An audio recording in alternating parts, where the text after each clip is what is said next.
Social Darwinism. What is social Darwinism? Well, social Darwinism is the rich feeding off the poor. And they use this by Darwin's theory of survival of the fittest. Although he did not actually say that, they just used it. And it led to racism. So that they could use his theory for one racial group is better than the other. Although social Darwinism is mainly believed to be false, Charles Darwin actually never intended for his theory of natural selection to be interpreted that way, and his theory of natural selection is still believed to be very much factual. Natural selection begins because the food and shelter of an environment are very limited, and there's not enough to go around to all the animals, forcing them to compete for what there is. This is survival of the fittest, which is a term Charles Darwin never actually used. None of the animals of a species are exactly the same. Each animal has a different set of inherited traits. The animals with the best traits survive. The animals with traits useful for survival live long enough to grow and reproduce in large numbers. The offspring also obtain these useful traits that allow them to survive.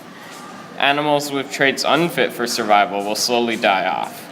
Nature selects different traits and kills off animals with the other traits. As the surviving animals of a species grow and evolve, they form a new species related to the last.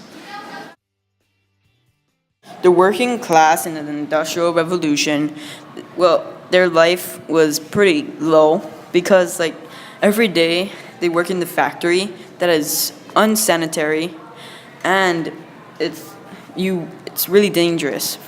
Every day they go there and you can actually maybe die or get a limb or something cut off, and it's pretty bad. And on top of all that, you get paid less than minimum wage, cents per day, and that's nothing right now. Aside from the working class, there were the rich.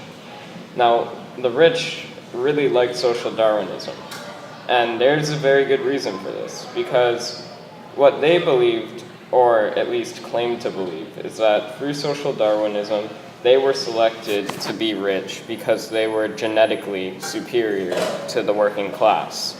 And this gave them an excuse to be very happy with being rich and to talk down the working class and not pay them much.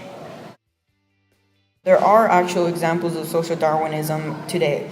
Like Mitt Romney, he wanted to cut taxes from the rich, but the working class and the middle class still had to pay the same amount. And he was also cutting out financial aid for the poor and the elderly from hospitals and other things. But that was really important because it was just saying let the poor and elder die off because they're not any use to us anymore, because we have the rich and the middle class that is paying for our taxes and they're not, and they're just using our money. This has been a PSA on social Darwinism.